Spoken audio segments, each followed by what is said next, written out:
Hello guys, welcome back to another serious study of God's Word. I'm Nunnally, and we're in the middle of a series on the major events leading up to the death, burial, and resurrection of Jesus.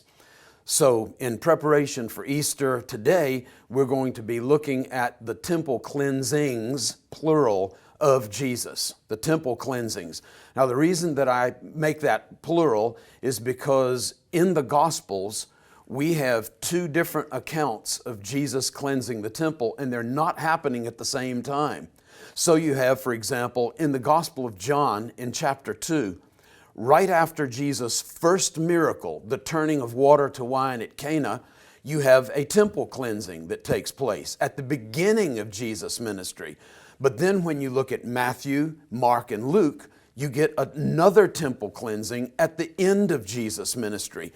It's in the last week of Jesus' life. So indeed, Jesus' ministry is bookended by two, not one, temple cleansings.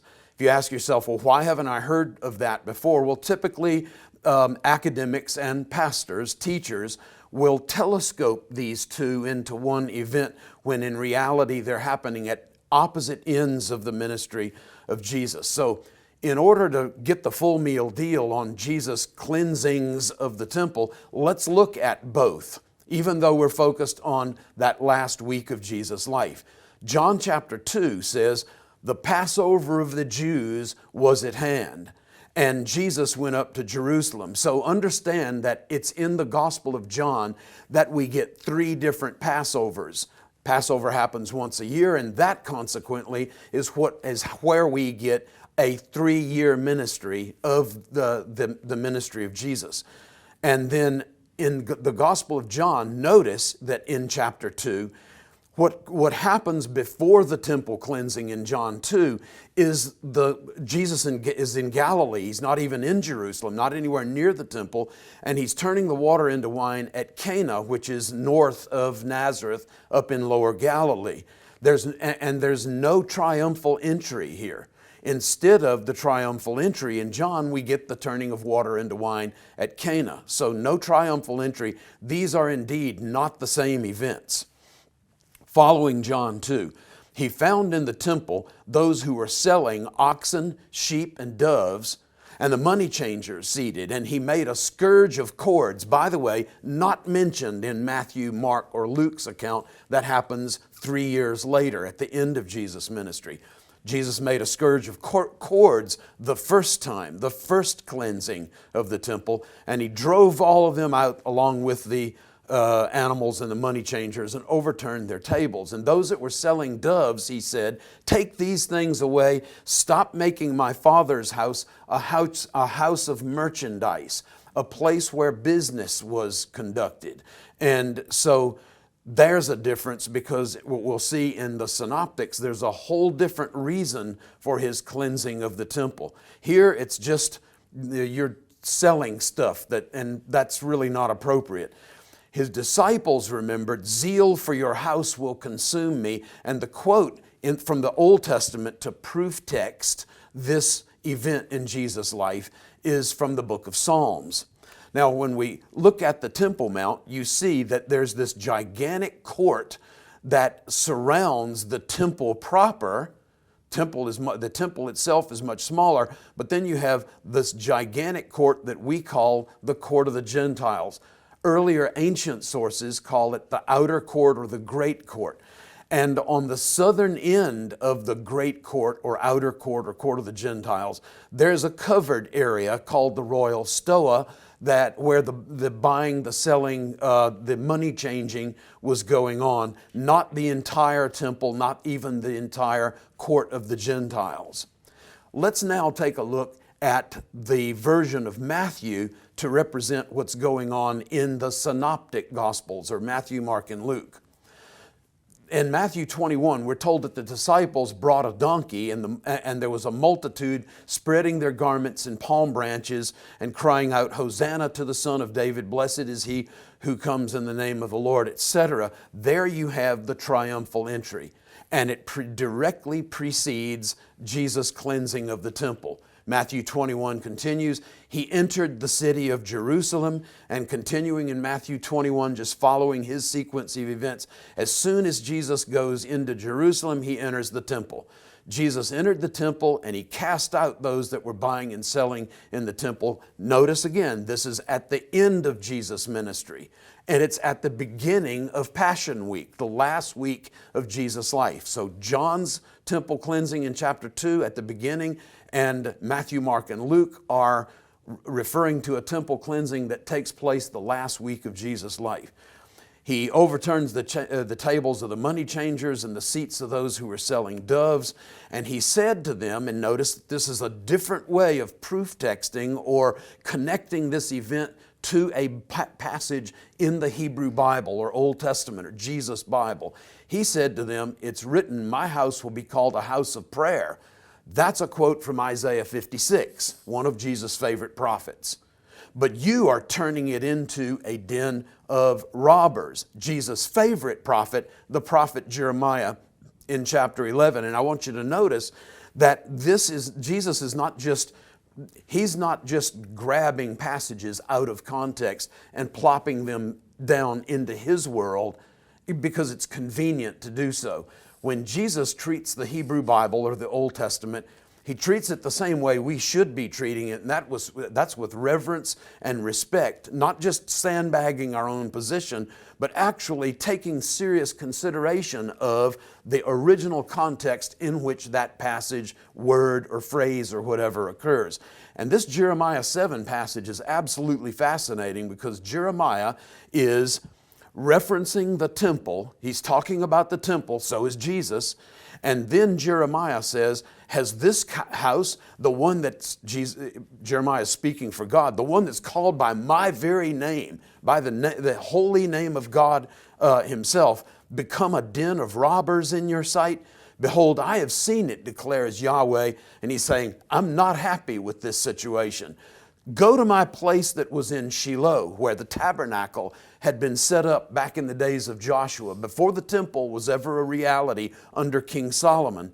Hundreds of years before this, you have the tabernacle set up in the days of the judges at a place called Shiloh or Shiloh, where I made my name to dwell at first, and see what I did to it because of the wickedness of my people Israel. The hearts of people turned away from God and became hardened, and God turned the tabernacle over to destruction, probably by the Philistines.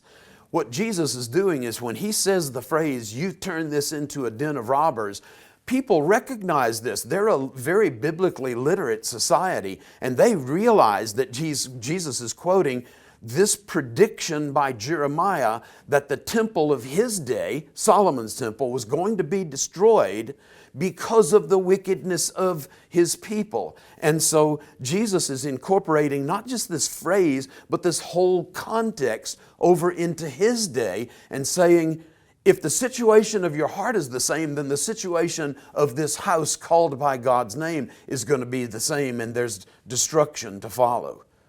Incredible use of Scripture, context, and an awareness that his world understands exactly his point of reference, including not just the words of that phrase, but the entire context. Now again, we're talking about this temple that Jesus would be visiting, crossing the Kidron Valley from the Mount of Olives, entering in, probably not through the Golden Gate is what we call it, the Eastern Gate, but probably circling around and coming in from the south in subterranean passageways, tunnels underneath the ground that go under the royal stoa, the place of the buying and selling, and onto the Temple Mount, entering in the court of the Gentiles, or the great court, or the outer court. Here's a really cool picture that I wanted to share with you. You're not going to get this on the internet anywhere, but this is a picture that was taken as far back as like late 82, early 1983, and it's shooting across, looking from north to south. It's shooting across the temple itself with the Holy of Holies here and the court of the priests here.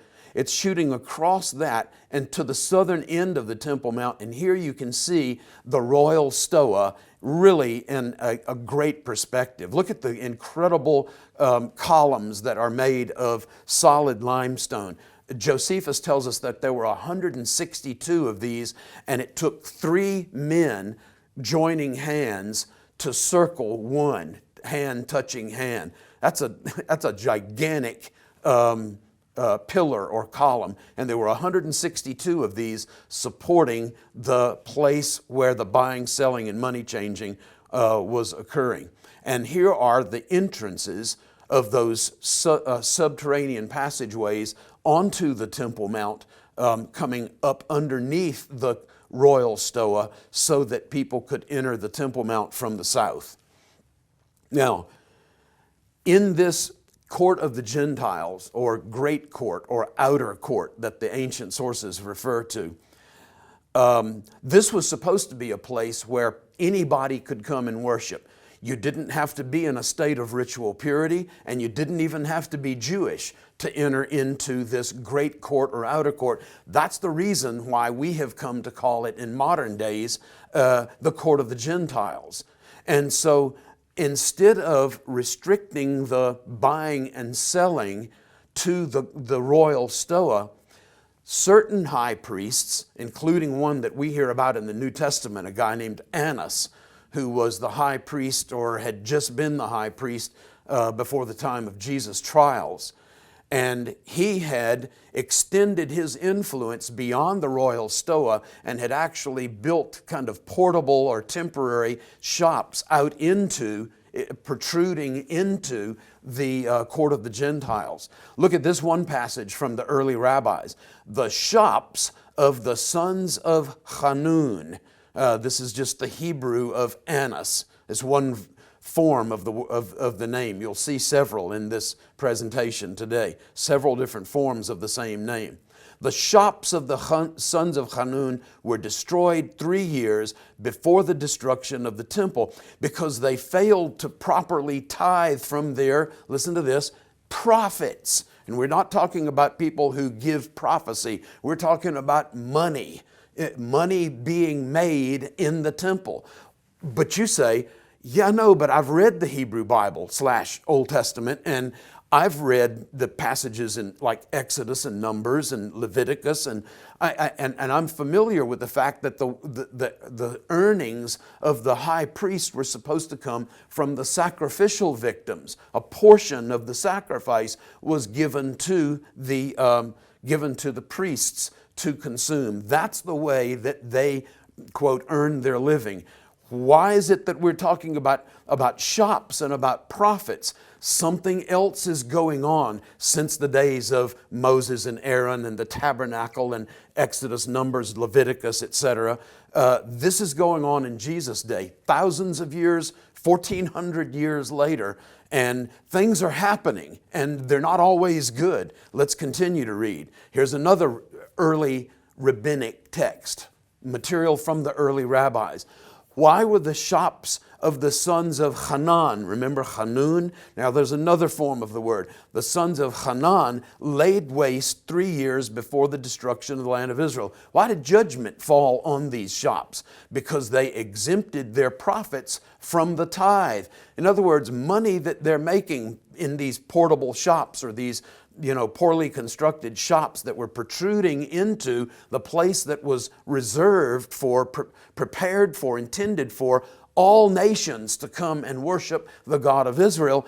These guys had come up with a way to avoid paying the tithe, 10%, on the profits that they were making from these sales and money changing going on in the temple courts. Here's yet another early reference from the rabbis. 40 years before the temple was destroyed, the Sanhedrin was exiled from the chamber of hewn stone, and it seated itself. It had to relocate to the shops. Again, what is this reference? Because we never hear it in the Hebrew Bible or Old Testament. We're hearing about it in material that's roughly contemporary with the time of Jesus. And what we're seeing then, we're back to this model of the temple, is you have the Sanhedrin that was originally located in the chamber of hewn stone. It's the Lishkat HaGazit is what it's called in Hebrew, and it was right here on the southern side of the temple itself. Remember, this is the actual temple, this rectangular structure here. The rest of it is just the Temple Mount, okay? So the chamber of hewn stone, Lishkat HaGazit, the seat of the Sanhedrin, for some reason, 40 years before the temple was destroyed, that would put it right about the time of Jesus' trial, right around AD 30, had to be relocated for some reason that they don't explain across the court of the Gentiles, the southern end of the court of the Gentiles, and over in the area where the buying and selling was going on. And it's referred to not by royal stoa, that's given to us by the first century Jewish author Josephus. The rabbis refer to this area as the place or the house of shops, the house of the shops. Now, who were these guys? People like Annas. Where did they come from? What was their motivation? Let's just look at a few passages from ancient literature. First Maccabees, written in the 130s BC, more than 130 years before the time of Jesus. Ungodly men of Israel came to the Greek king Demetrius. They were led by a guy named Alchemist who wanted to be high priest. You say, wait a minute, we don't read about that in the Old Testament.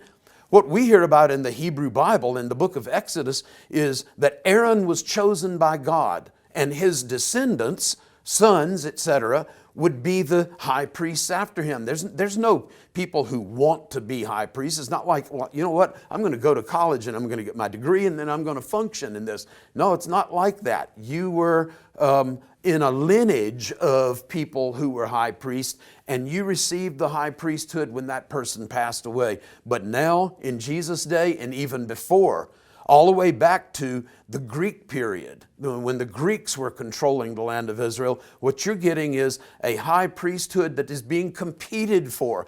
Alchemist wanted to be high priest. He strove for the high priesthood, and he gained control of Judah and did great damage in Israel, even more than pagans had done. In 2 Maccabees, you hear about the same guy. A certain Alchemist went to King Demetrius and bribed him with a golden crown, a golden palm, and golden olive branches that came from the temple itself. This is obtaining office by bribery. We hear in 2 Maccabees also, this 2 Maccabees comes from about 105 BC. Jason, the brother of Onias, the legitimate high priest, Jason obtained the high priesthood by corruption, by paying off the Greek overlord, promising the king 360 talents of silver.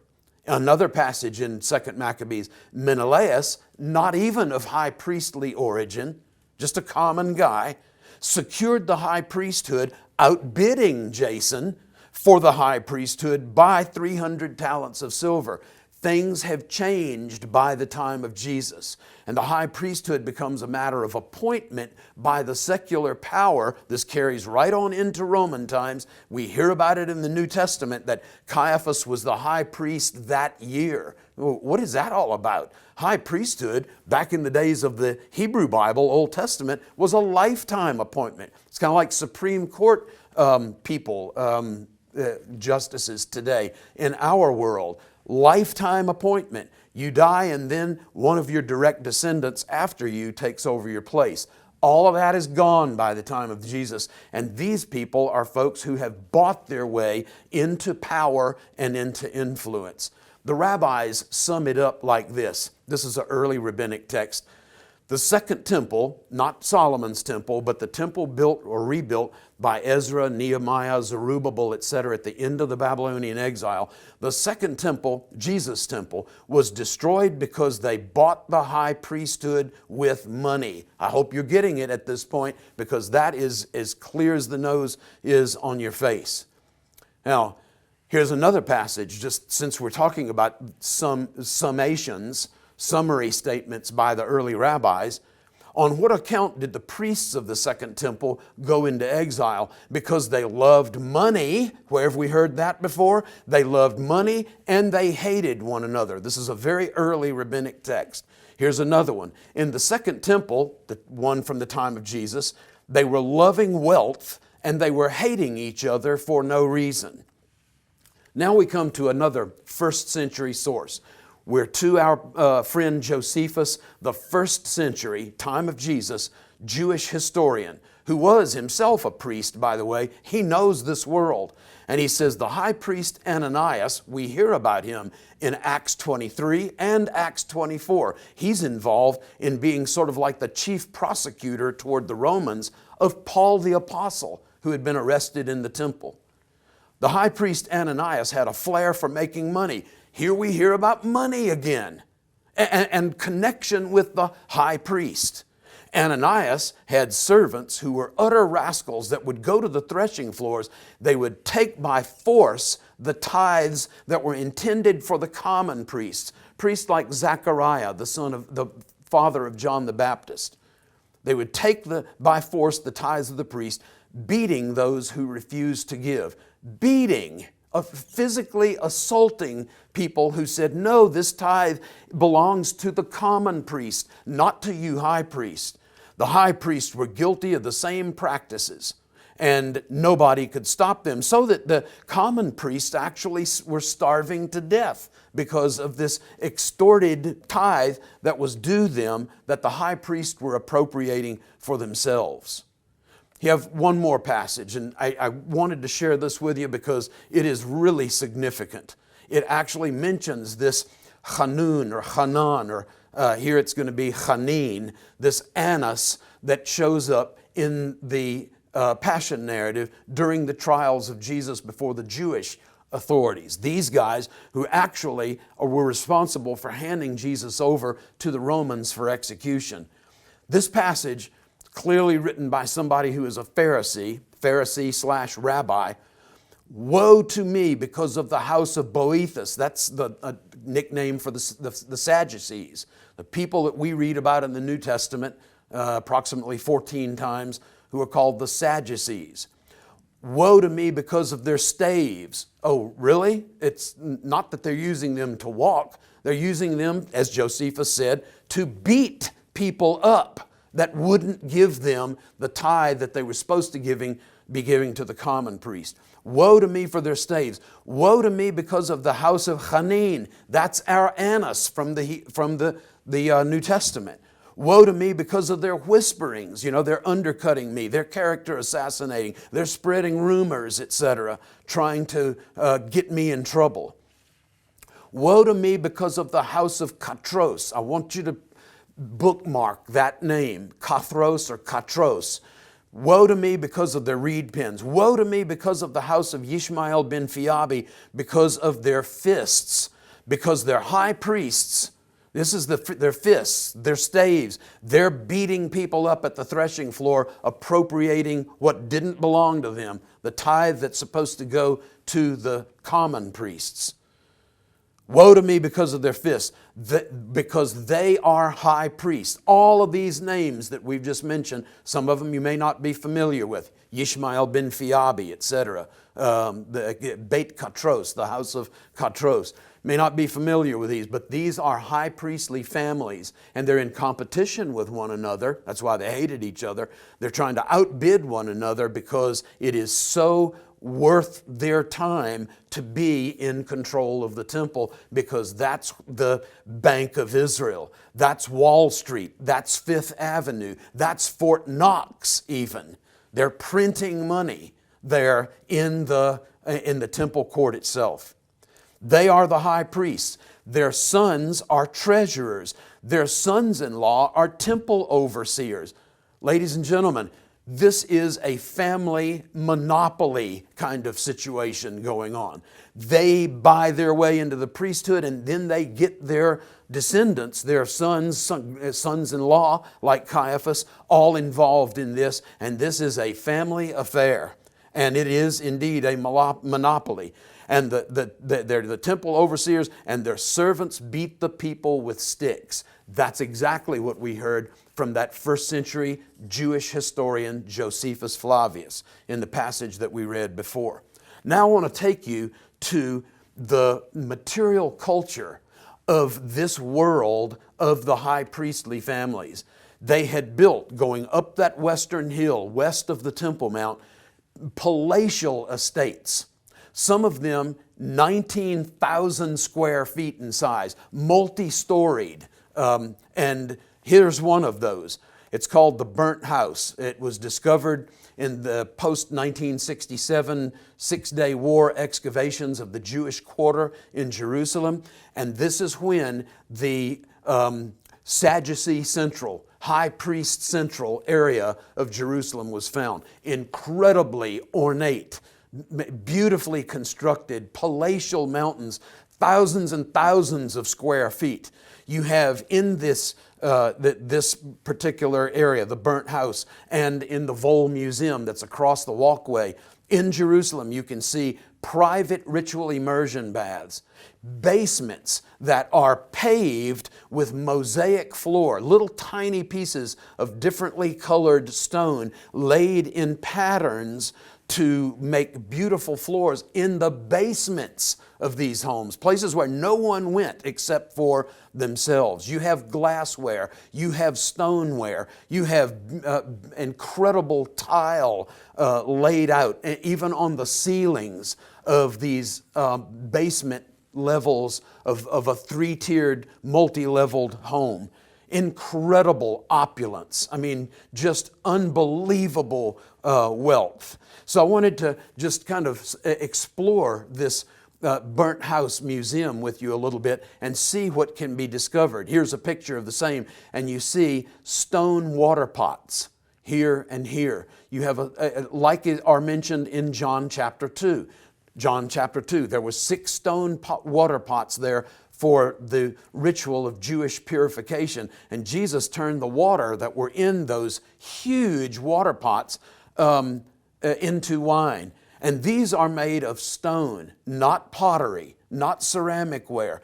It is incredibly difficult to carve out homeware like this kind of stuff out of solid limestone. Here you have a table that's constructed, both the top and the leg, all of stone. Here you have pieces of daily ware, like bowls that are made of stone.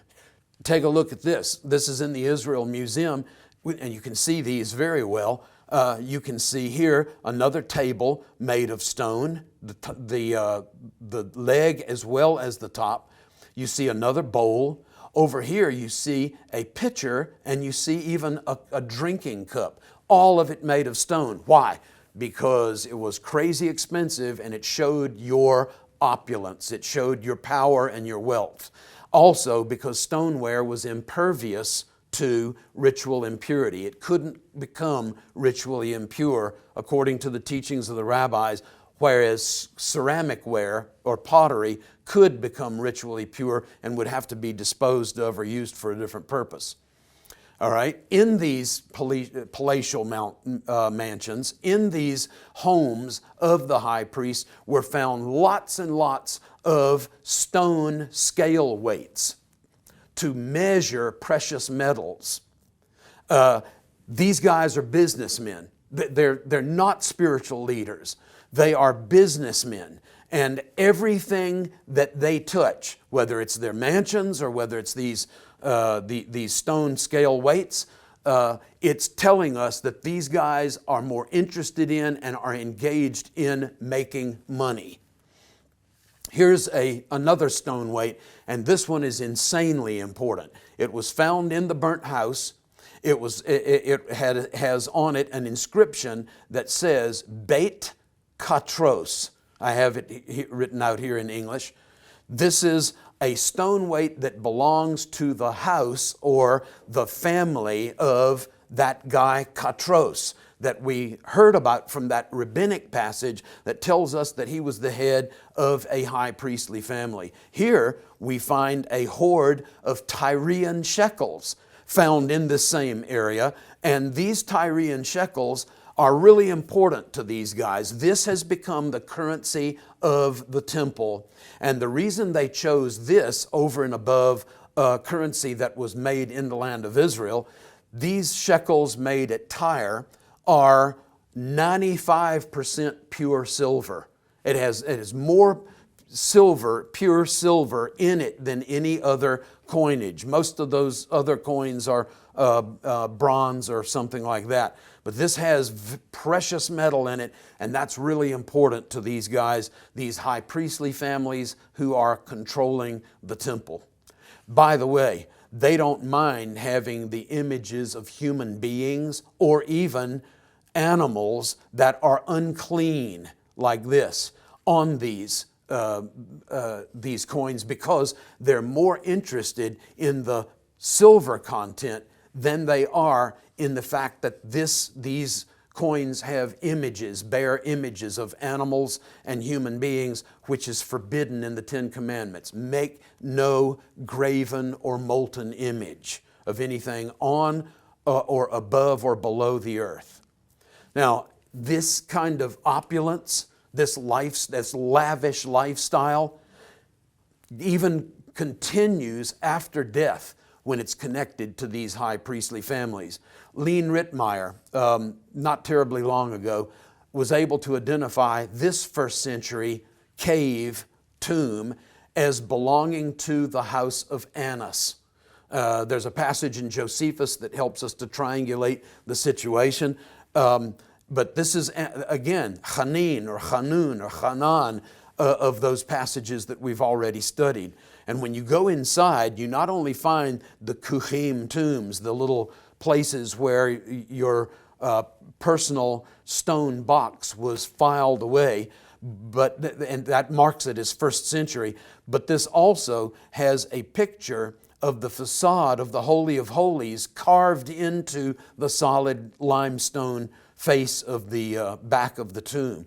And not only that, but you have this rosette carved into the ceiling, and rosette, because it's connected to Shekinah and presence of God, it is one of the major symbols connected to the temple. So whoever's buried here is very interested in being the only one able to go into the Holy of Holies, as well as the connection with the temple as a whole.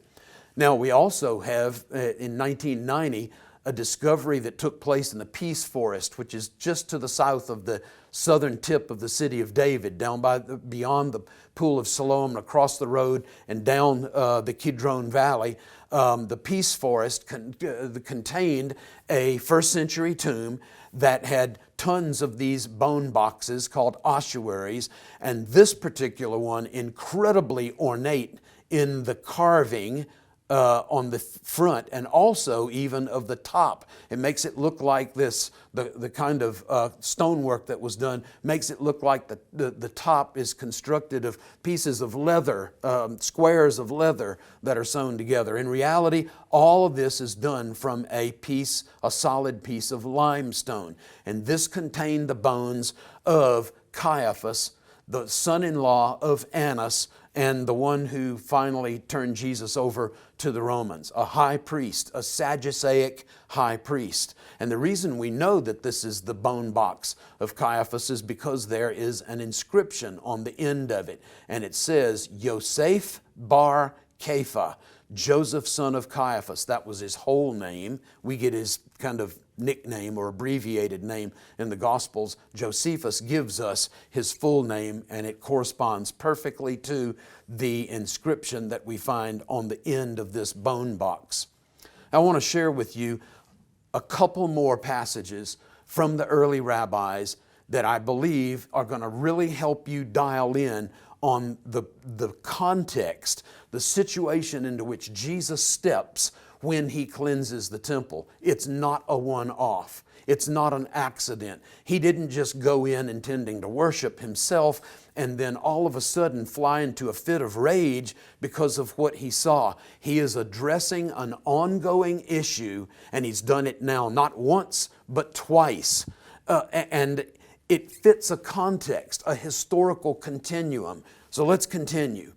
In early rabbinic material, stuff from the early rabbis, we hear of a guy named Bava ben Buta. He's completely relevant to the New Testament because he is the chief advisor, rabbinic advisor to Herod the Great. That makes him a person who's living at the end of the 1st century BC and the beginning of the 1st century AD, right around the time of the birth of Jesus and his growing up years.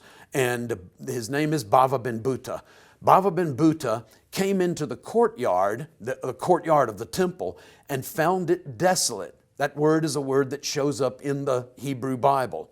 And he said, he pronounces a curse on a certain group of people.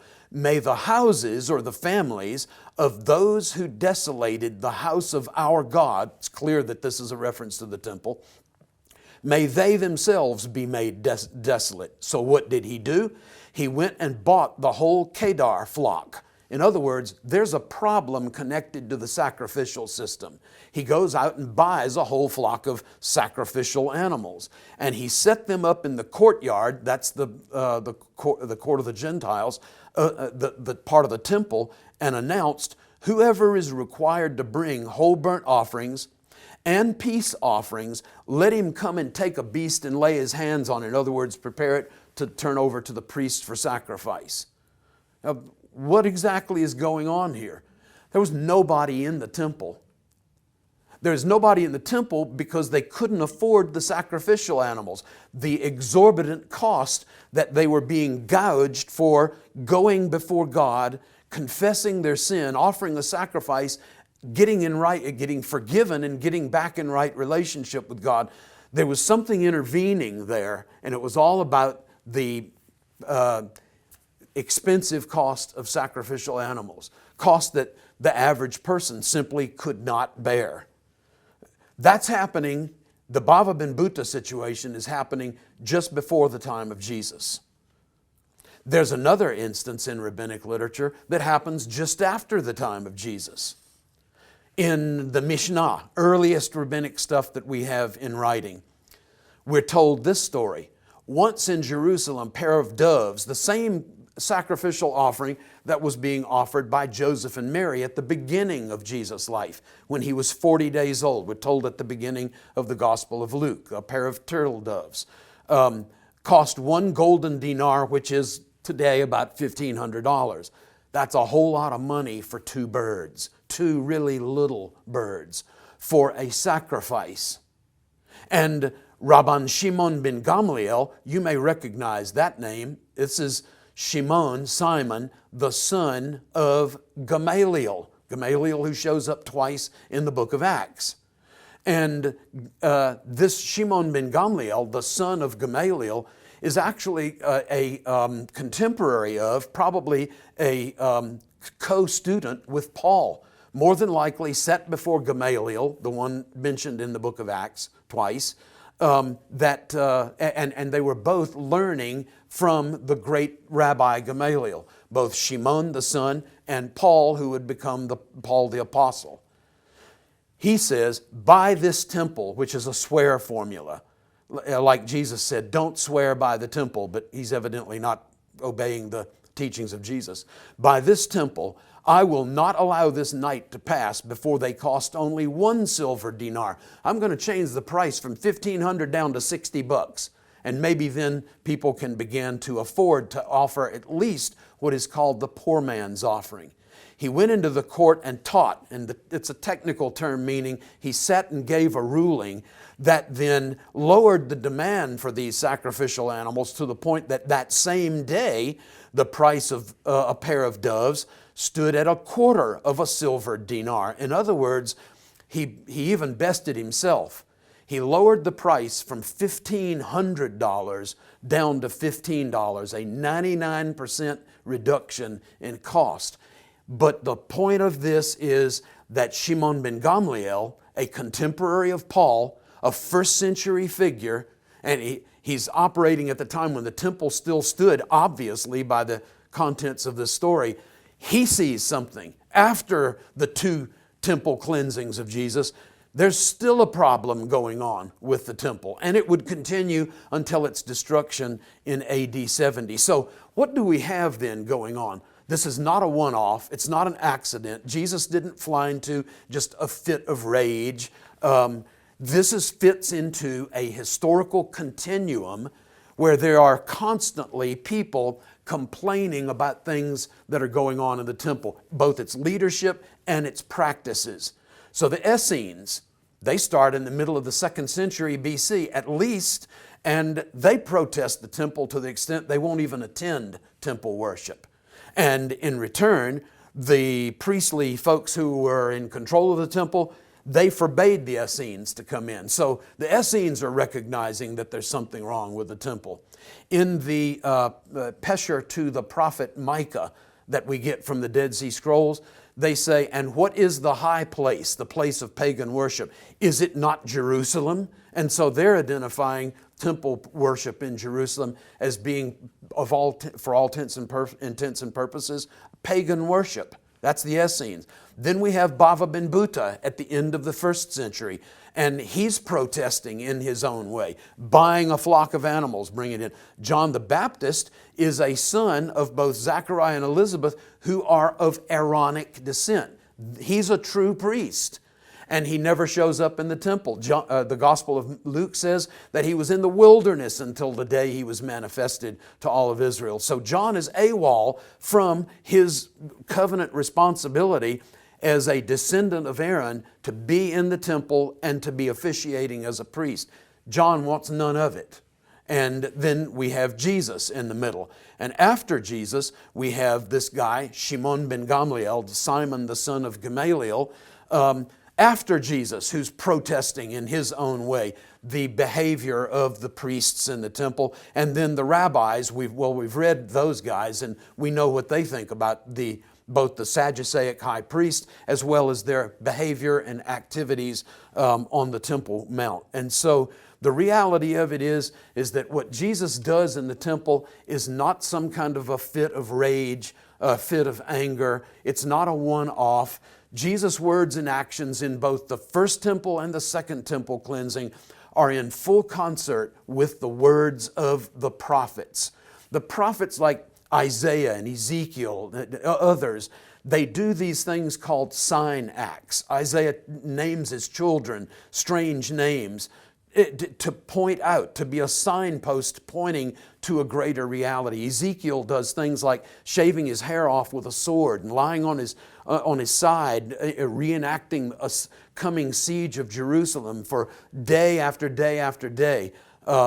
Those are sign acts. Jeremiah is told by God, take your waistband and go and bury it near the Euphrates River, and then it rots. And yeah, that's what's going to happen to God's people. Sign acts carried out by prophets.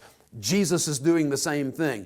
And when he says, you've turned it into a den of thieves, he's saying God has turned over the temple and its leadership for destruction the same way that he did with his holy place at Shiloh. Jesus was addressing a real need for reform. Reform in the very temple itself, reform of the high priesthood itself.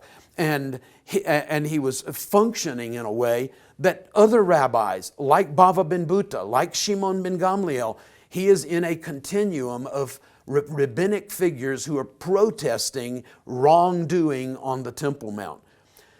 And you know, just to get personal for a moment, Jesus' words and actions also remind us, you and me, that God's intention is to dwell in holy and pure temples. Us, our bodies, temples of the Holy Spirit, that we are then supposed to be cleansed. We're supposed to be in a state of purity, and not just ritual purity, true, moral, ethical purity, and functioning in concert with God's intended design This is not just an ancient reality for the temple, the second temple of the time of Jesus, but rather this is a reality that God intends for our lives today. As we approach Holy Week, as we approach this death, burial, and resurrection of Jesus that we then celebrate at Easter, let's keep these things in mind, and let's yield ourselves to the point where God is able to come in and cleanse regularly, consistently, keep our temple, the temple of the Holy Spirit, the dwelling place of God in the Spirit, our own bodies, to keep us pure and also intended on the right things, focused on, motivated by the right things, having the right kind of attitudes that give glory to His name. I can guarantee you, if we do that, this Holy Week, this Easter season, will mean more to us than any previous one in our lives. As you pursue that, God bless you richly. We'll see you again next time right here for another serious study of God's Word.